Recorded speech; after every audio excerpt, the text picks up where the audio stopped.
Carta encíclica Aurietis Aquas sobre o culto do Sagrado Coração de Jesus, Papa Pio XII.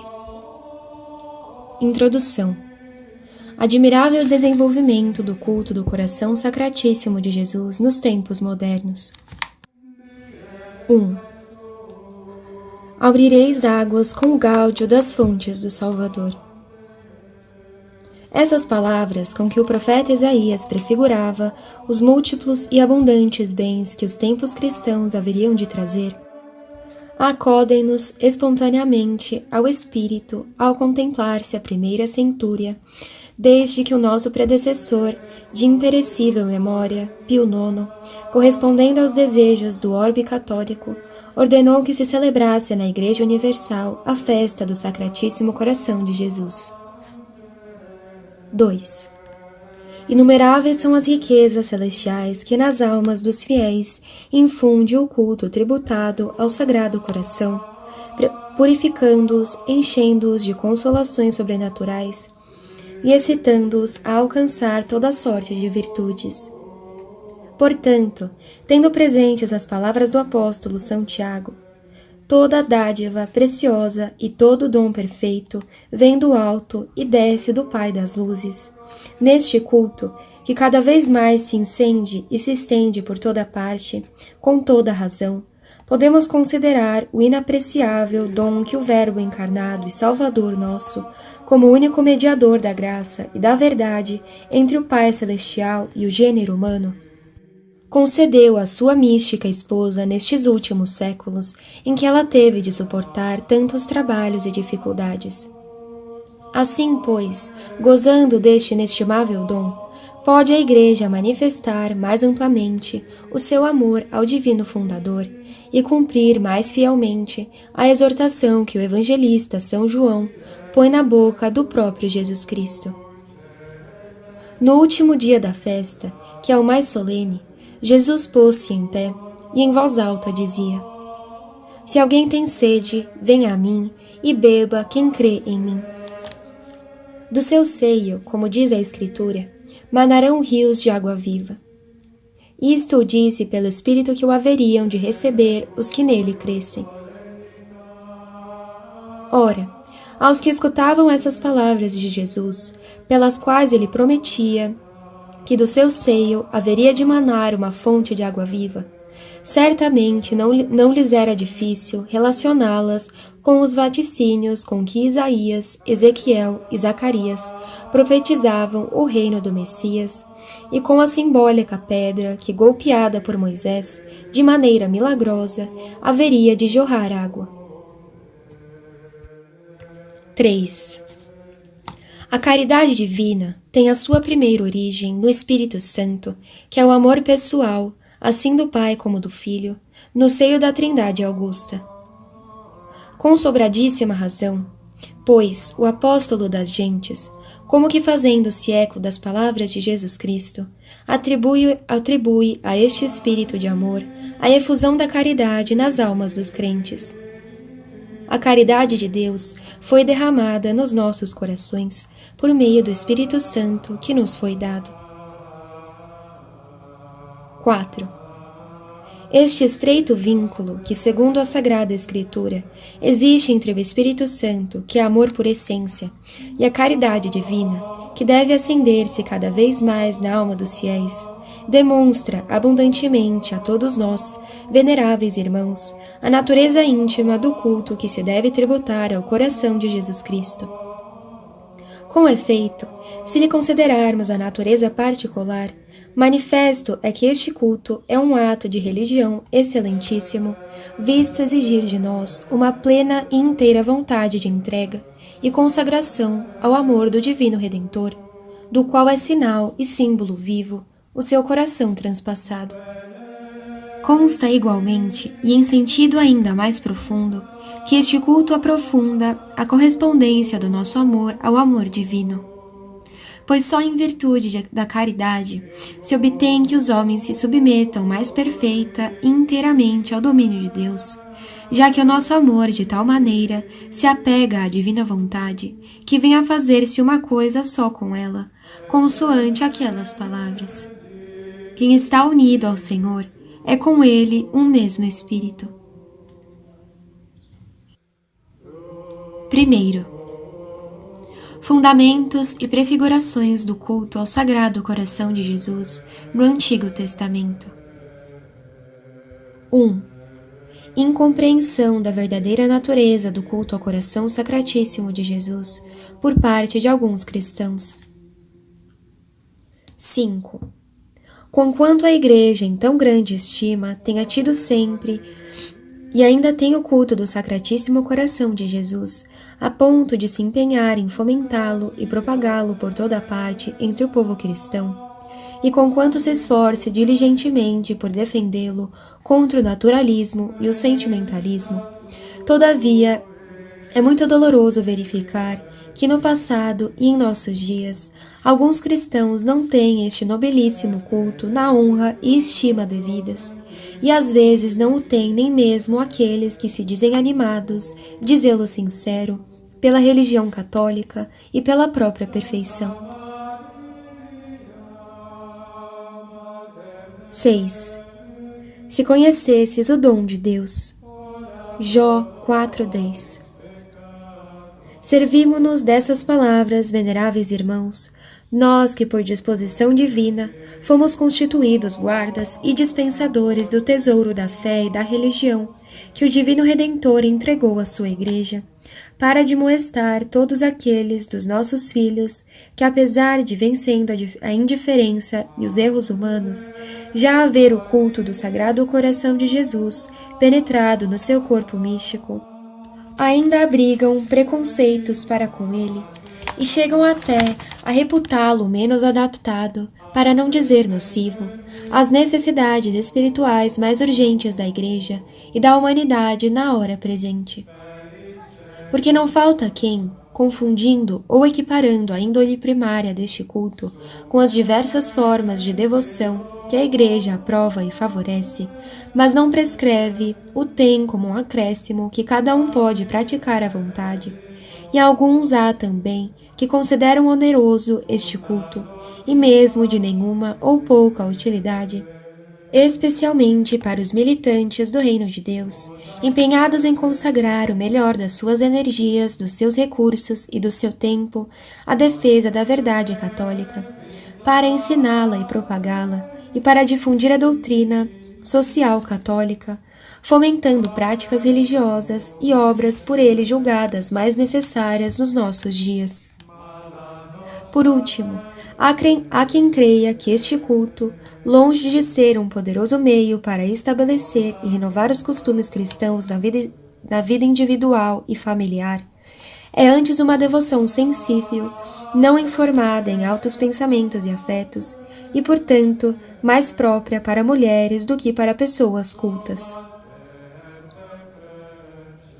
7.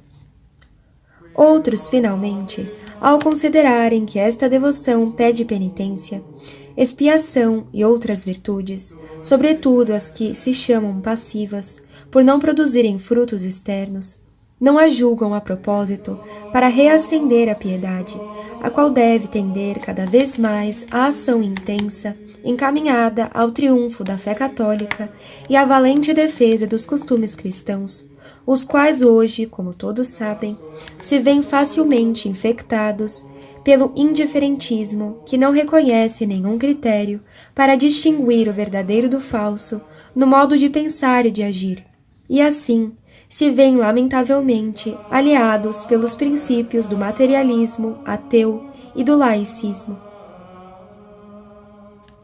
2. Estima e bênção dos sumos pontífices ao culto do Sagrado Coração de Jesus. 8.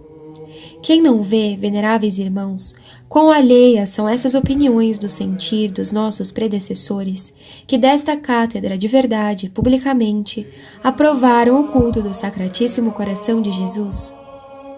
Quem ousará chamar inútil ou menos acomodada aos nossos tempos esta devoção que o nosso predecessor de imperecível memória, Leão XIII, chamou de estimadíssima prática religiosa, e na qual viu um poderoso remédio para os próprios males, que nos nossos dias, de maneira mais aguda e com mais extensão, afligem os indivíduos e a sociedade? Essa devoção, dizia ele, que a todos recomendamos, a todos será de proveito. E acrescenta estes avisos e exortações que também se referem à devoção ao Sagrado Coração. Daí a violência dos males que há tempo, então como que implantadas entre nós, e que reclamam urgentemente, busquemos a ajuda do único, que tem poder para os afastar. E quem pode ser este, senão Jesus Cristo, o unigênito de Deus? Pois nenhum outro nome foi dado aos homens sob o céu, no qual devamos salvar-nos. Cumpre recorrer a Ele, que é caminho, verdade e vida. 9. Nem menos digno de aprovação e adequado para fomentar a piedade cristã, julgou-o o nosso imediato predecessor, de feliz memória, Pio XI, que na sua encíclica Miserentissimus Redemptor escrevia: acaso não está contido nessa forma de devoção o compêndio de toda a religião, e mesmo a norma de vida mais perfeita, como quer que ele guie mais suavemente as almas para o profundo conhecimento de Cristo, Senhor nosso, e com maior eficácia as mova a amá-lo mais apaixonadamente e a imitá-lo mais de perto? Nós, por nossa parte, não com menor agrado do que os nossos predecessores, aprovamos e aceitamos essa sublime verdade. E quando fomos elevados ao sumo pontificado, ao contemplarmos o feliz e triunfal progresso do culto ao Sagrado Coração de Jesus entre o povo cristão, sentimos o nosso ânimo cheio de alegria e regozijamo-nos com os inúmeros frutos de salvação que ele havia produzido em toda a Igreja, sentimentos que tivemos a satisfação de exprimir logo na nossa primeira encíclica. Através dos anos do nosso pontificado, cheios não só de calamidades e angústias, como também de inefáveis consolações, esses frutos não diminuíram, nem em número, nem em eficácia, nem em beleza, antes aumentaram. Com efeito, iniciativas múltiplas e muito acomodadas às necessidades dos nossos tempos surgiram para reacender este culto. Referimo-nos às associações destinadas à cultura intelectual e à promoção da religião e da beneficência. As publicações do caráter histórico, ascético e místico, encaminhadas a este mesmo fim. As piedosas práticas de reparação e, de modo especial, as manifestações de ardentíssima piedade que têm promovido o apostolado da oração, a cujo zelo e atividade se deve o se haver em famílias, colégios, instituições e mesmo algumas nações, consagrado ao Sacratíssimo Coração de Jesus. E não raras vezes, por ocasião dessas manifestações de culto, mediante cartas, discursos e mesmo radiomensagens, temos expressado a nossa paternal complacência. 10.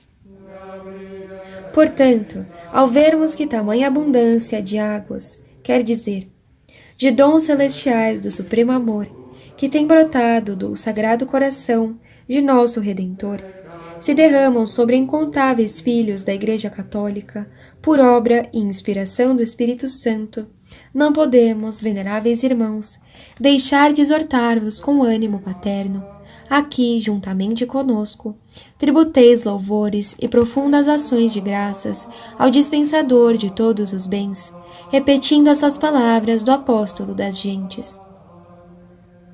Aquele que é poderoso para fazer, acima de toda medida, com incomparável excesso, mais do que pedimos ou pensamos, segundo o poder que desenvolve em nós a sua energia, a Ele glória na Igreja e em Cristo Jesus por todas as gerações, nos séculos dos séculos. Amém.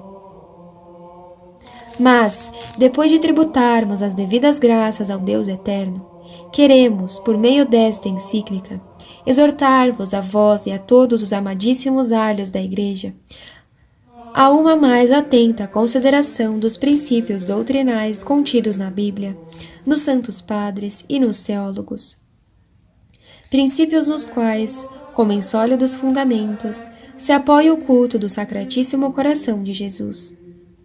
Porque nós estamos plenamente persuadidos de que só quando à luz da divina revelação houvermos penetrado a fundo a natureza e a essência íntima deste culto, é que poderemos apreciar devidamente a sua incomparável excelência e a sua inexaurível fecundidade em toda sorte de graças celestiais, e destarte, meditando e contemplando piedosamente os inúmeros bens que ela produz, poderemos celebrar dignamente o primeiro centenário da festa do Sacratíssimo Coração de Jesus na Igreja Universal. 11. Com o fim, pois, de oferecer à mente dos fiéis o alimento de salutares reflexões, com as quais possam eles mais facilmente compreender a natureza deste culto, tirando dele frutos mais abundantes, deter-nos-emos, antes de tudo, nas páginas do Antigo e do Novo Testamento, que contém a revelação e descrição da caridade infinita de Deus para com o gênero humano, caridade cuja sublime grandeza jamais poderemos esquadrinhar suficientemente. Depois, aduziremos o comentário que sobre ela nos deixaram os padres e doutores da Igreja, e, finalmente, procuraremos esclarecer a íntima conexão que existe entre a forma de devoção que se deve tributar ao coração do Divino Redentor e o culto que os homens estão obrigados a render ao amor que ele e as outras pessoas da Santíssima Trindade têm a todo o gênero humano. Pois achamos que, uma vez considerados à luz da Sagrada Escritura e da tradição, os elementos constitutivos dessa nobilíssima devoção, aos cristãos será mais fácil chegarem-se com gáudio às águas da fonte do Salvador. Quer dizer, poderão eles apreciar melhor a singular importância que o culto ao coração sacratíssimo de Jesus adquiriu na liturgia da Igreja, na sua vida interna e externa, e também nas suas obras. E assim, cada um poderá obter frutos espirituais que assinalarão uma salutar renovação nos seus costumes, segundo os desejos dos pastores do rebanho de Cristo. 3. O amor de Deus, motivo dominante do culto ao Santíssimo Coração de Jesus no Antigo Testamento. 12. Para melhor poder compreender a força que com relação a esta devoção encerram alguns textos do Antigo e Novo Testamento, é preciso entender bem o motivo pelo qual a Igreja tributa ao coração do Divino Redentor o culto de latria. Duplo, veneráveis irmãos, como bem sabeis, é tal motivo. O primeiro, que é comum também aos demais membros adoráveis do corpo de Jesus Cristo, funda-se no fato de, sendo o seu coração parte nobilíssima da natureza humana, estar unido hipostaticamente à pessoa do Verbo de Deus, e, portanto, deve-se tributar o mesmo culto de adoração com que a Igreja honra a pessoa do próprio Filho de Deus encarnado. Trata-se, pois, de uma verdade de fé católica, solenemente definida no Concílio Ecumênico de Éfeso e no Segundo de Constantinopla. O outro motivo concerne de maneira especial ao coração do Divino Redentor e, pela mesma razão, confere-lhe um título inteiramente próprio para receber o culto de latria. Provém ele de que, mais do que qualquer outro membro do seu corpo, o seu coração é o índice natural ou o símbolo da sua imensa caridade para com o gênero humano. Como observava o nosso predecessor Leão XIII, de imortal memória, é íncita no Sagrado Coração de Jesus a qualidade de ser símbolo e imagem expressiva da infinita caridade de Jesus Cristo, que nos incita a retribuir-lhe o amor por amor. 13. Coisa indubitável é que nos livros sagrados nunca se faz menção certa de um culto de especial veneração e amor tributado ao coração físico do Verbo encarnado, pela sua prerrogativa de símbolo da sua inflamadíssima caridade. Mas este fato, que cumpre reconhecer abertamente, não nos deve admirar, nem de modo algum fazer-nos duvidar de que a caridade divina para conosco, razão principal deste culto, é exaltada tanto pelo Antigo como pelo Novo Testamento, com imagens sumamente comovedoras.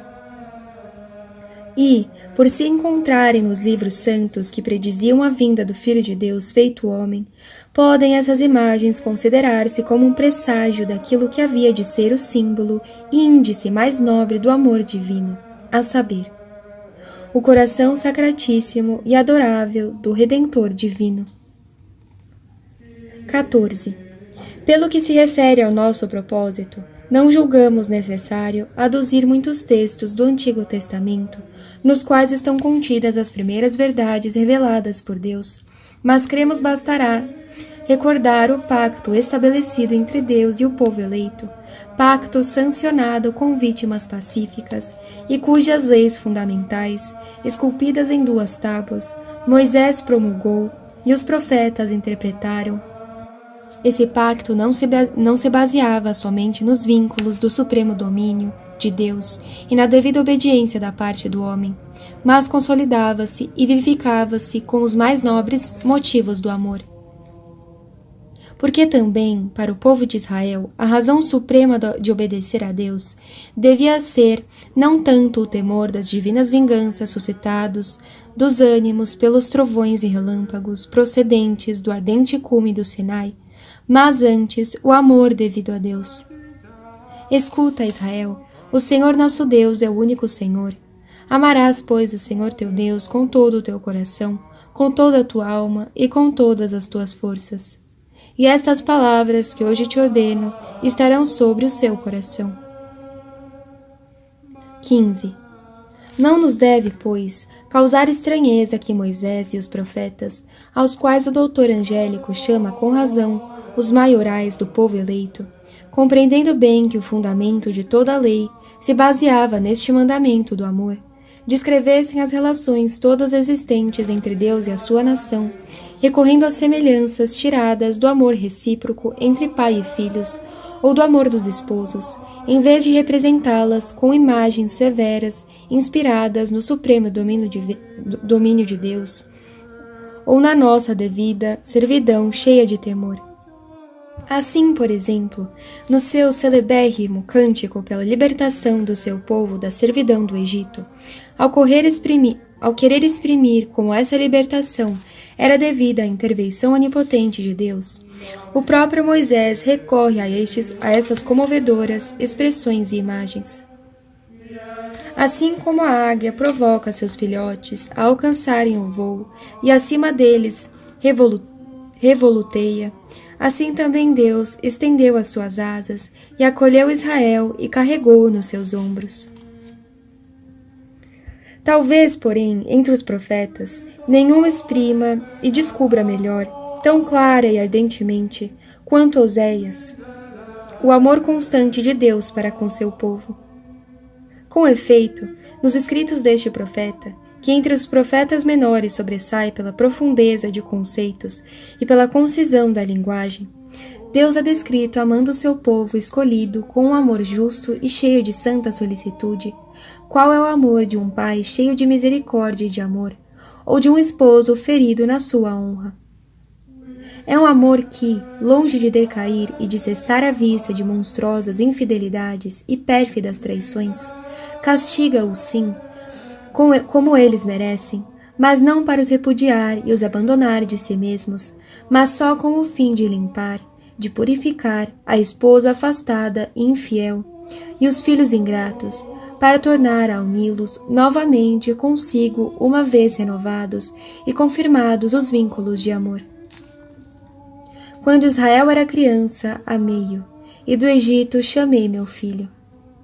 Ensinei Efraim a andar, tomei-o nos meus braços, mas eles não reconheceram que eu cuidava deles. Com vínculos humanos, atraí-los-ei com laços de amor. Sanar-lhes-eis as rebeldias, amá-los-ei generosamente, pois minha ira não se afastou deles. Serei como orvalho para Israel, ele florescerá como o lírio e lançará suas raízes qual o Líbano. 16. Expressões semelhantes tem o profeta Isaías, quando apresenta o próprio Deus e o povo escolhido como que dialogando entre si com estas palavras. Mas Sião disse: O Senhor abandonou-me e esqueceu-se de mim.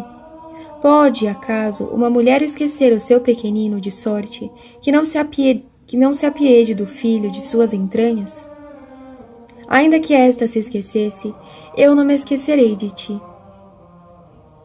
Nem menos comovedoras são as palavras com que, servindo-se do simbolismo do amor conjugal, o autor do Cântico dos Cânticos descreve com vivas cores os laços de amor mútuo que unem entre si Deus e a nação predileta.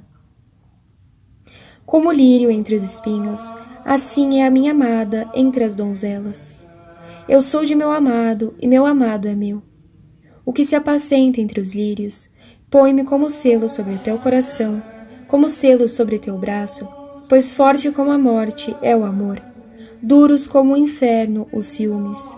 Seus ardores são ardores de fogo e de chamas. 17. Com todo esse amor, terníssimo, indulgente e longânime, mesmo quando se indigna pelas repetidas infidelidades do povo de Israel, Deus nunca chega a repudiá-lo definitivamente, mas mostra-se, sim, veemente e sublime.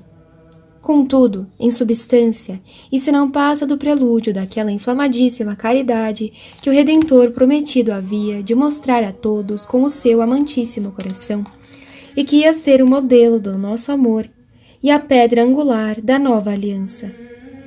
Porque, em verdade, só aquele que é o unigênito do Pai e o Verbo feito carne, cheio de graça e de verdade, tendo descido até os homens oprimidos de inúmeros pecados e misérias, podia fazer brotar da sua natureza humana, unida hipostaticamente à sua pessoa divina, um manancial de água viva, que regasse copiosamente a terra árida da humanidade, transformando-a em florido e fértil jardim.